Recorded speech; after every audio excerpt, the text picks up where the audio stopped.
Hi, and welcome to the End of Life Journey and Beyond, the Sands of Time. My name is Lisa Strahs-Lorenc, and I'm a bereavement specialist. Hello, Susan. Good to see you today. Hi, Lisa. So nice to see you today as well. Susan Capurso, End of Life Doula Legacy Specialist. And we're here to talk today about, it can be a touchy subject for some, right? Sure. About keeping a shrine in your house after a loved one has passed.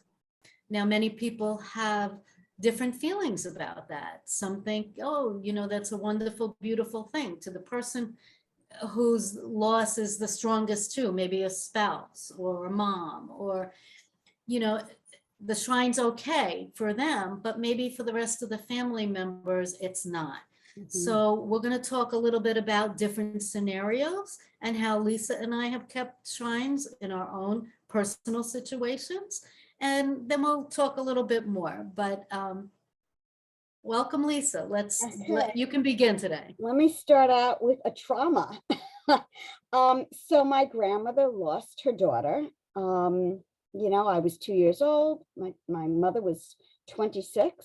Horrible. There are no words. And so here's what I remember about a shrine as her granddaughter. Upstairs in her Brooklyn apartment was this sort of dark area in a second living room. And we'd go up the stairs and she had pictures and memorabilia of my mother all over the living room. And she would take me by the hand. Now I was little. She would take me by the hand and she would go through each thing. This is your mother when she graduated. This is your mother, on and on and on. And you would think that with the best intentions, that was just a beautiful, wonderful thing. I want to tell you what that did to me as a child. Okay. And again, Lisa, did you live there? Did you live there with her? No, but I was there a lot. I was there. Okay. I mean, she was an only child. I was an only child. And my parents, my new mom and my dad really felt sorry for her and absolutely wanted to make sure that I was still part of her life and she was still part of my life. What they didn't know was the trauma for me as a child, seeing this shrine and always it being like on top of me. I felt like it was being pushed on me. I felt that, and each time she would say, your mother was beautiful and your mother was perfect and your mother, and I felt compared all the time. I felt like this was her life. And I felt that I was like an extra in it, like I was playing sort of an extra part in it. And just as a child, I have to tell you that it was a very negative experience for me. And this is just my personal issue and how it happened for me and how she dealt with this. She always compared me and she always made me feel that I could never have been as beautiful, as talented, as smart, as wonderful, as gifted. You know what? And that may have, but that might not be for every grandmother, right? That was her. Right. That doesn't mean that every grandmother might make children feel a little different. And in your situation, you were made to feel that way. Absolutely. Do you think, let me ask you a question. Do you think that you would have felt that, you said you were, how young? I was when you remember this, when she died, but they were taking me around doing this thing for my whole childhood. I remember it very, very okay. So even as a 10-year-old and a 15-year-old, absolutely, it continued to bother you, right? Absolutely, it did. But I think being young, was even more traumatic. And again, it depends upon the relationship. It depends upon the person. There's so many variables. I'm just speaking from my own personal situation and what she personally was like. But also this shrine, Lisa, this shrine wasn't just a small shrine like you and I have kept. And we'll talk about that in a minute. Right. This was a whole giant living room. Entire living room. From ceiling to floor. Correct. And nobody went up there unless they were invited by my grandmother. I mean, this was not a usable space, okay? Right. This was like a museum. That's what I'll call it. This was a museum space. Exactly. Okay. And that's what she did with all of her daughter's things. And for me, it was not only overwhelming, but it was just a very negative situation in how it made Do me you think feel this and is, how do she you made think me this feel. is rare? You know what? I've never known anybody to do that in my entire life, but how many people have I known in my entire life? So do you think that's rare, or do you think I, that's more common than we know? it's probably more common because when you think about the relationships, just think about losing a child. Okay. There are people who won't even change their kids' rooms. Okay. Yeah. They won't Let me go let into me let me say something about your grandmother, right? So as much as she was doing that for her, I think there was a part of her that was doing this for you, for you, for you, so that your mom would never be forgotten in your eyes and you would know more and more about her well, as giving you her the, grew older. that's That's what very I think. nice. That's very nice to give her the benefit of the doubt. But unfortunately, and that would be fine for a normal person. I was left with a woman who absolutely had all kinds of problems, even before her daughter died.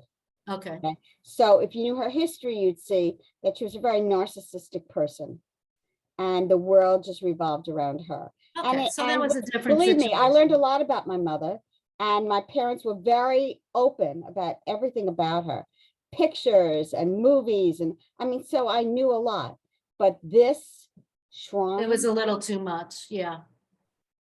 Now let's talk about the opposite of having that shrine, okay? If she never did anything and put all those pictures away, and let's not talk about it. And we know that families do that as well. yeah, yeah, And that's not particularly good. it's So not. I think that the shrine, like we're talking about today, you see them, of course, on the side of the road. Yes, you do. You know, when a parent loses a child, and you see the flowers and things tied up to poles, because as I know nothing about what that feeling's like, but I can't imagine, and I can imagine though that's where they took their last breath, Correct, right? So correct. you want to do something there. That shrine is hard for the rest of us. Maybe it's an eye opener for some people, but it's hard to look at, especially when you see them filled with teddy bears, wet in the rain and a mess, right? So that's hard to look at. But I understand. I Me too. understand. Me too. So that was a shrine to the extreme. Yes. Now let's talk about a little bit about our own Sure, shrines, sure. because we've been through this, We have. and maybe other people can relate to it, and then we'll talk about some other Sure. things. Why don't you share yours first? Well, so I didn't know that it was a shrine, but I guess it was a little bit of a shrine. So imagine one of those narrow tables that go behind a couch, right? So when I got my husband's ashes, they were in a wooden box, and we had a picture on the front of the whole family. And then engraved was his name and a few things on the box and a heart or whatever. Nice big box. He was 6'8". Mm. So I had that on the table. I had a couple photos. I had his mask card. I had a little angel thing. I had a couple little things that I wanted there. And now, originally, I was afraid to do this because my husband wanted me to spread his ashes, all right, in a couple places, and we knew he was going to be cremated. I wasn't comfortable bringing them home, but it was my boys who said, no, we have to have daddy here with us. They made that decision. So that's why I made that, because I didn't want to just have his box. I wanted to have a few meaningful things with it. So that's what I did. So now it's 8 years. I would say probably after about four years, about 4 or 5 years, I was cleaning house and painting and this and that. And I was ready not to have this big shrine. I was more accepting that this was reality. My husband traveled a large part of our marriage throughout the United States. And for that time, it was almost as if he was away, but yet still coming home. He'd still be pulling in the driveway. But reality started to sink in for me, and it wasn't until about 4 years later. it took a while. So it's to each his own, right? So I needed to clean that shrine up. I was accepting that he wasn't coming back. And now I have his beautiful box in like a TV cabinet situation with the TV up there. It's right up front where we see it. And I still have the angel next to it and some candles in scattered places, but not particularly that whole shrine anymore. And I'm okay with that. I'm okay with that now. It's fine. But as we talked about, Lisa, you have to wait a certain amount of time when you're ready for it. Timing is, there's no timetable. We've said this many times in many videos, right? No time. So if you want that shrine in your living room for a year, so be it. If you want it in there for 10 years, so be it. But we'll just talk about how that affects other people in a little bit. Exactly. So talk about your own shrine, Lisa. Yeah, so I just took a few things. I have an office here in the house. And I just took a few things that were meaningful. We knew that he would be cremated as well, but we also knew that there was a special place for him to go. And that was in the amazing place that we went to in Syracuse, that we always went to. That was our place. So we knew that that's where the ashes would go. So I don't have ashes, but what I do have are a few things that were meaningful. So one of them, since we had one of those villages, we call them Christmas Village, whatever you want to call it. So I saved the one that was the lawyer's house because he was a lawyer and an architect. So I saved the lawyer's house, and I always light that up during the season, the holiday season. Then That's there's a sweet. picture of him when he became a lawyer, which was very big, by the way, because he went to law school at night, architect during the day. I mean, a lot of hard work. And he did it when he was 44 years old, which is really amazing, ambitious, and Sure. driven. So I have that picture when he graduated. Then I have the picture of when we went down to Washington, D.C. So proud. He was admitted to all 4 courts, including the Supreme Court, which you need a recommendation from some whatever it is. So I have that picture. And then I have that saying about how cancer can only do this and this, but it, doesn't stop love, doesn't stop. It's really lovely. And I have that up there. So those 4 things are up on the shelf, and I like it up there. It's not like it's, in between anything. It's not like it's doing anything. I just know that it's there. And it just warms my heart that it's part of my room here, and so that's the difference. The question is, what does that represent and what does that do for the family or to other people and all? Pictures of my husband do not bother my significant other. We talk about our significant others, we talk about our husbands, our wives, our spouses, all the time, because they were part of our lives, make us who we are now. And so we have a lot of memories, but it doesn't interrupt my life now. It doesn't take the place of anything and who I am now. And so the thing about shrines is what happens as a result of them. Do they now interfere with you functioning? What purpose do they serve? And how do they help somebody either go through the mourning process and grieving? Do they prevent people from moving on or moving forward? What do they actually do? And that's what we're really exploring here. What happens? My grandmother never left her daughter, ever, ever. I was the daughter she didn't have anymore. I was the granddaughter she now had.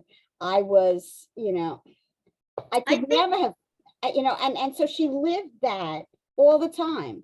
She even made a mistake of calling by her name sometimes. I mean, talk about encompassing your life. And again, my heart and soul went out to her, and I always felt like so responsible for this woman, and I was my entire life. But that took over her life and the inability to now encompass a new life, a new existence. She couldn't. She was unable to. I think the feeling, Lisa, of removing, let alone things in the house and items that are worth keeping and not keeping. I don't know if we did a video on that, but we should check because that's important too. Sure. But besides that, I think that you may think that, by getting rid of it is disrespectful. Right. I don't want to forget. I want to have this out here so I can pray every day. I want to have it, right? Right. And none of that happens though. None of that happens. You still continue to pray. You still hear their voice. You still have the memories, Sure. right? Sure. Sure. So people should know that just by changing some things around. Now, also let's talk about, keeping your shine. And if it's a healthy Sure. situation, Sure. okay, maybe it's a space in a room or even your living room. You may live alone, you may live with one other person, and if it doesn't bother anybody and it's comforting to you, well then, heck, keep it as long as you want, And the right? same thing with being outside.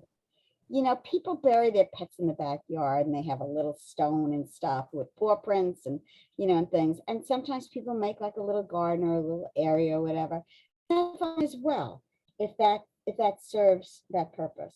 The question is, what does that do with their lives? Does that prevent them from living? How do they use that? As I said, you could have somebody who will not change that room. That room is like a sacred space. Yeah. And,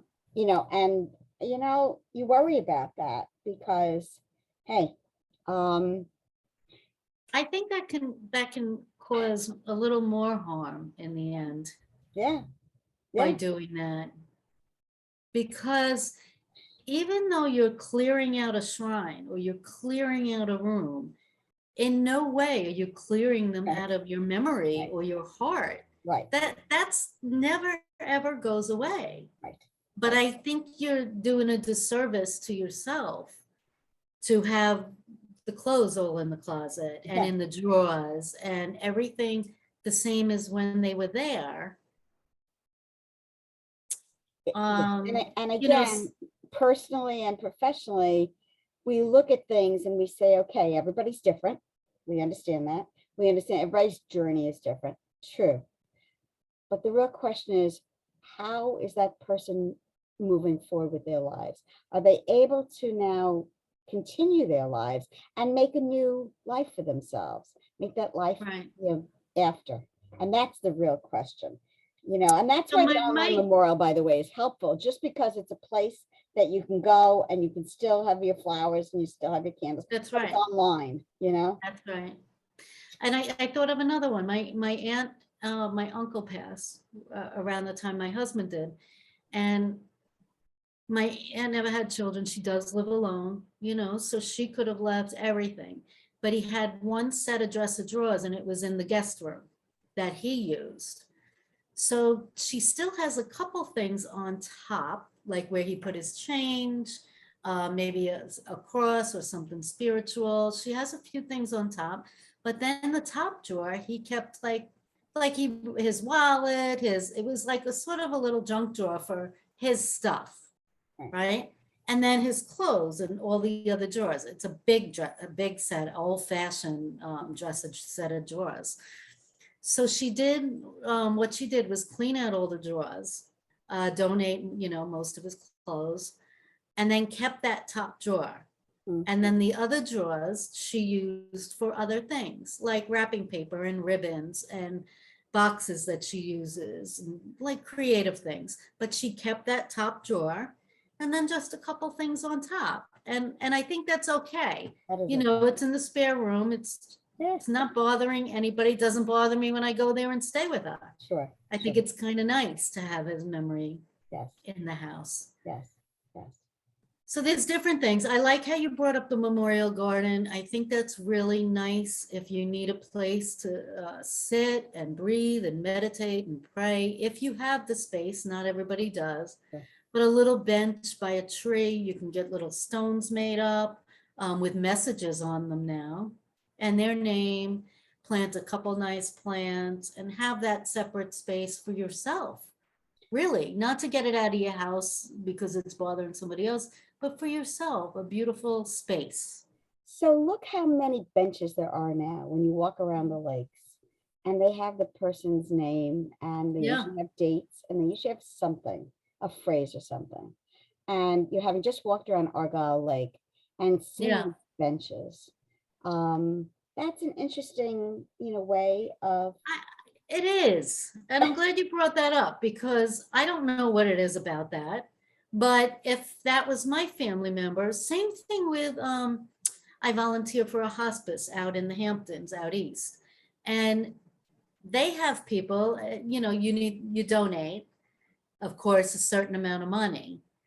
But they live on donations, the hospice out there. So to have a bench outside in the gardens, or to have something on the wall. They put beautiful plaques up on the yes, wall yes, with their name. But the bench thing, there's something comforting about that. If my husband's name was on there and his year, and I would like to sit on that bench and it would make me feel comforted. So yes, there's something about nature, right? And yes. outside. And many of them obviously remember walking around the lake, or they love nature. So it means something, to the family in some way. And it's really nice. I mean, even at Venetian Shores down here, they have benches like that. And, and trees too, by the way. There are trees with a little memorial plaque on them as well. And maybe these people really enjoyed, this beach or this park or whatever. And so it's meaningful in some way, and trying to find meaning. That's the thing. Trying to find something That's that right. has something that's important to the family and all, so And get to that incorporate that shrine into that meaningful project. right. Right. Right? So you have a nice lifelong kind of space. You don't want to bring that to the extreme of, your situation and what you went through as a child. Yeah. Now, do you think, and now, all right, so say you weren't in that situation, right? And it's just a stranger and she's living by herself in that house and she has that whole room. I mean, do you think that that's wrong? You know what the problem is? It's not about the right and wrong of it. It's what Right, happens as a reaction to it. right. So if she has that because it comforts herself, but it keeps her from being able to live, okay, a life. It's almost like she's living in that quote coffin. Okay, that's what it Mm, is. Dark coffin space. That's yeah. what it was. And so living in that environment was her way of just not living a life after that. That was her way. And again, horrible, traumatic thing. I mean, she was there when she died. And, the thing is, this horrible thing that happened traumatized, obviously, everyone, and losing a child. But she was still entitled to live a life. And that shrine, unfortunately, substituted for anything more that she could have put into her life. She wouldn't have anything else in that space, Right. And as I So it said, actually has become a negative. It's that's right. become a negative. So, there's a few other things that you can do. One of the things I talk about in one of my books is a shadow box, Hmm. to make a beautiful shadow box for the wall with just a few very, very important, memorable things to you. Make a piece of beauty. They have large shadow boxes that you can keep on the wall. Doing a creative project like that, that maybe you could put some letters, some photos in, and some meaningful objects in, you know. The other thing is, if you're in a relationship and all, I think it's really important to discuss this, with the new person, Then that comes because, down to open communication and yeah, honesty, and not does it bother them putting that, anything under the rug, and right, not talking about it. that's right, that's right. Because Um, in your situation, both of you had lost, right? A yeah, spouse. he doesn't have any, he doesn't believe in pictures up on the walls and stuff, so he doesn't have any pictures of her. Um, I'm more demonstrative that way, and I have it in my space here, but it doesn't prevent us from talking about things that have happened and stories and all that. And it doesn't prevent me from moving on and having this life that I have now. And if it did, that would become a problem. So that's how you measure, I think, all this. And also you have families who either want to do something together, maybe. This becomes, maybe their project together. Okay. But if you do something alone and that it takes over so much that the family now feels that it's in the way of being, Right, continuing your family. That's a problem. right, So, right. And you could do something even as simple as, having a candle, right? Or a 3-wick candle, get a big candle. Okay. And if you're afraid of candles in the house, they have the lighted ones with batteries. They also have timers on them.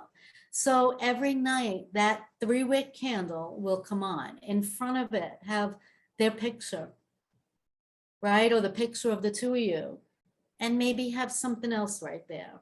I mean, something simple like that, and for that light to come on every night, and that's, you're honoring a person. That's meaningful, yes, yes, but it's not a room filled with right.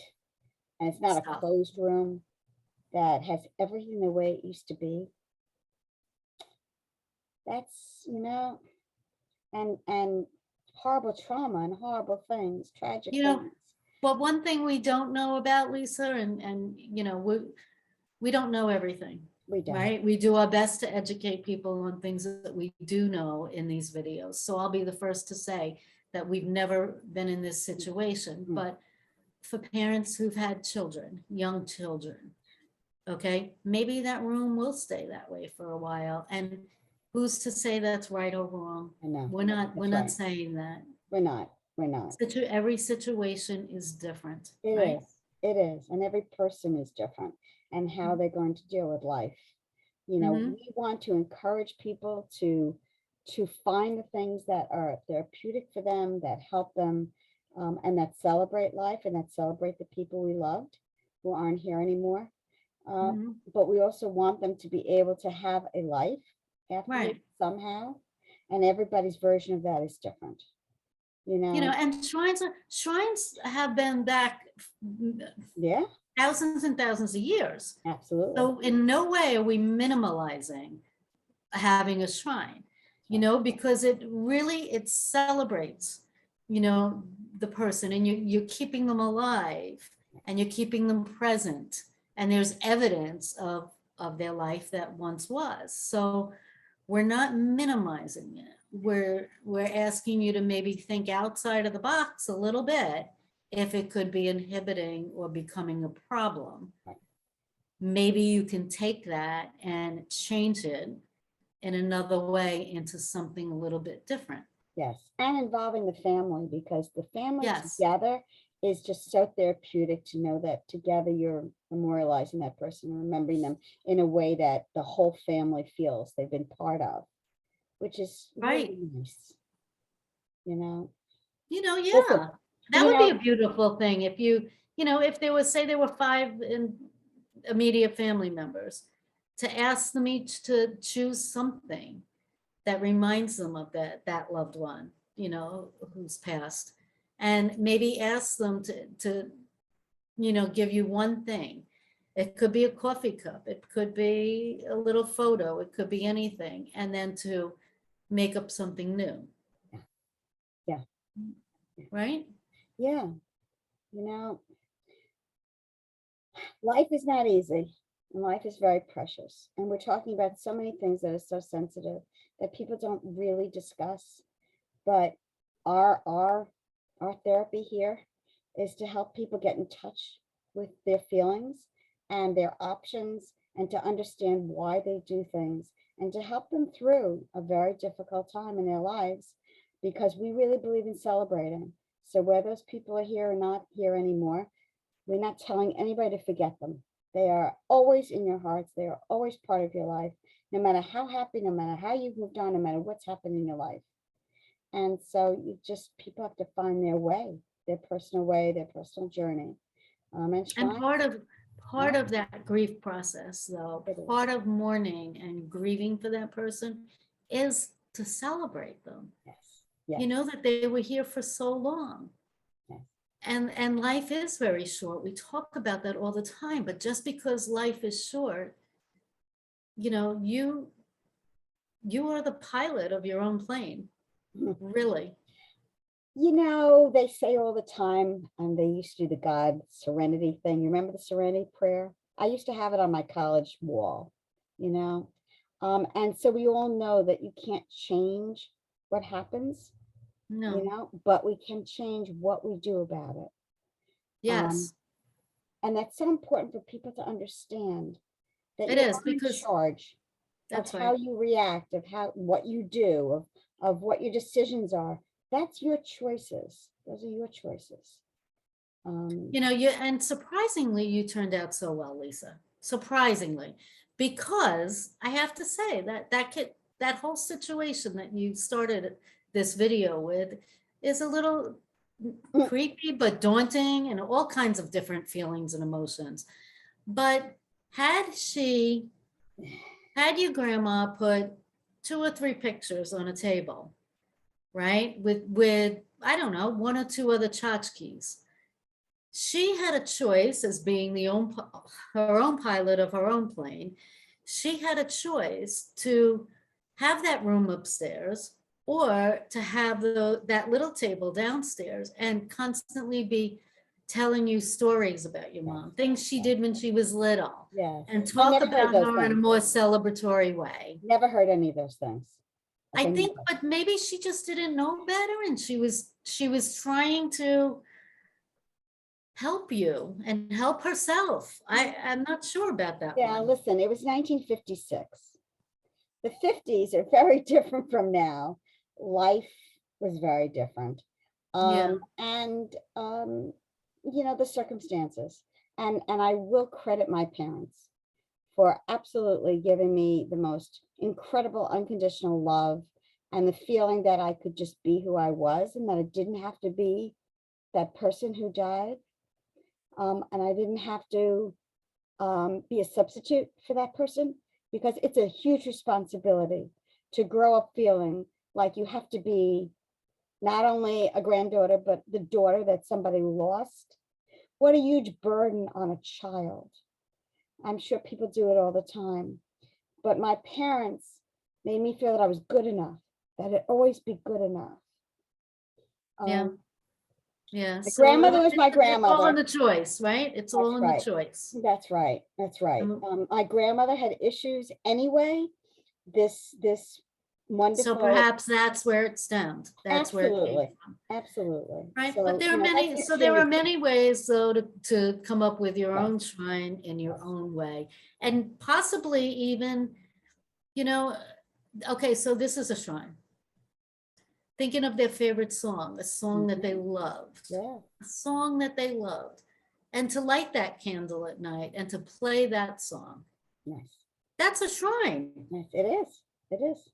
right? Because it's in memory of them and it's celebrating them and it's a tradition. It's something you're making a tradition. That's right. So there are lots of opportunities to make traditions and That's right. celebrations with different things. So no, there's no time limit on having your own shrine in your home. But again, we bring this to light because if it's affecting other people, That's right. or if it's affecting you in an absolutely negative way from moving on. That's right. I hate to use that word I moving know. on. So, I don't mean that. now I know. You know what? The connotation moving on to me does not mean that you forget. All right. And I don't know where that came from. It just means that you decided that you need to move on with your life, that you need to move Yes. forward, that life is still, you know, you still have that person in your life, but you realize that you have to move forward. And so I don't, that connotation, I don't understand. I was very comfortable saying that in my book. I thought that it was a fine title, but now it has some other connotations to it. It is not that we have forgotten our loved ones. It is not that we have decided that, you know, they never existed. Absolutely not. We've And it incorporated takes them in our time. lives. They still are with us, but we've chosen to have more chapters in our lives. And that's And a, because of all of our loss, Lisa, we know that it does take time. And it's different for everybody, but it takes a lot of time, especially that first year. yeah, Oh my gosh. I would say the first year, I was in a fog. yeah, me too. I felt overwhelmed and heavy, like I was being pushed into the ground and what happened to life. And we talk about that a lot, but You have to get through it. That's right. You have to push through that time. Yeah. There's no way around it or under it or over it. You have to go through it. That's right. So this is the important thing. Know that, and it might last longer. Sure. Might last longer than a year, and that's okay too. Yep. But you will start to see the sun a little bit. You'll start to feel a little, a friend might make you laugh a little bit, and you'll say, oh, did I just laugh? Was that funny? I found that funny. And you'll be aware of it because you haven't laughed with something was funny in a long time. Mm. And then little by little, you'll start to feel like you again. And that's when that's when you can start thinking of celebrating. Yes. Yes. You know, the person you've lost. I think we've done a really good overview of shrines. And I think we've given a lot of really good options on how to make them effective and how to make them therapeutic. And we've shown really, the dark side of them as well. But it's more personal, and when people just are so wrapped up that they really can't live and continue to live fully. And that's a problem. Right. Yeah. Exactly. So we Good. just want to see you be as healthy and happy as you possibly can. Yeah. And we know that takes time. We do. One baby step at a time. That's right. So Lisa, tell us what you do in your spare time. Sure, in my spare time. So I have a site that I want to call to your attention, familiesmoveon.com. And it is a book about 10 years after we've lost our loved ones. Most of our loved ones lost through pancreatic cancer. All the money goes to the Lustgarten Foundation. And what's really nice about this book is it follows us through the years and how we've changed and developed and our lives have modified. And each of us dealt with it differently. And so it's good and it doesn't have to be pancreatic cancer, it could be anybody's loss, but it really helps people understand the different ways that you can deal with life and move along with your life. So I do that. And then I really enjoy doing groups, any kind of widowers group or any other group, because I really do celebrate life. Everything really is about making sure that you live your life to the fullest, no matter what's happened. You are not just a product of, the trauma, the things that have happened, but you are strengthened by some of those things. You become who you are. So I like to do therapeutic workshops or any kind of one-to-ones as well to help people celebrate the lives of the people who've lost. They're always in our hearts. They'll be there forever. They're always part of us. So, and you? I specialize in legacy work. So the story of me is a project. It's a 4-week project that I work on with somebody before the end of life, also for healthy and vibrant baby boomers and seniors. But also I've been working also with families who create this book after they've lost a loved one, to compile photos and text. And it's over 10 hours worth of audio that I weave into a beautiful 12 by 12 hardcover, hard page. They can't be ripped or torn. That will last for generations to come. So that's a really fun project. And the healing garden I've just developed this year, which is really nice. And Lisa, believe it or not, I started with 5 themes for pet loss, caregiver, breast cancer diagnosis. But my grief bowl for a friend who's lost a loved one, I sell 95% of those. So I have an Etsy shop going on, and it's incredible. The reviews, thank you so much. This is perfect. This is exactly what they needed, and it's a bowl filled with a dozen Long Island stones. And then I always throw in an extra couple little stones, but in a bowl with directions on it to meditate on these phrases once or twice a day for 5 minutes. And it's just a helpful and therapeutic tool. All of that you can find on eastenddoulacare.com on my website. And that's about it. I want to thank you, Lisa, for today. This was an important subject. We could have probably talked about a lot of other things to do with shrines, but I know we wanted to just do a quick overview of what kind of shrine might might or might not be good for you. So I hope this helped. Me too. Right? Me too. Okay. And until next week, you take Sounds care good. and carry on with people's lives. Thank you. See you next week, Lisa. Okay. Bye-bye.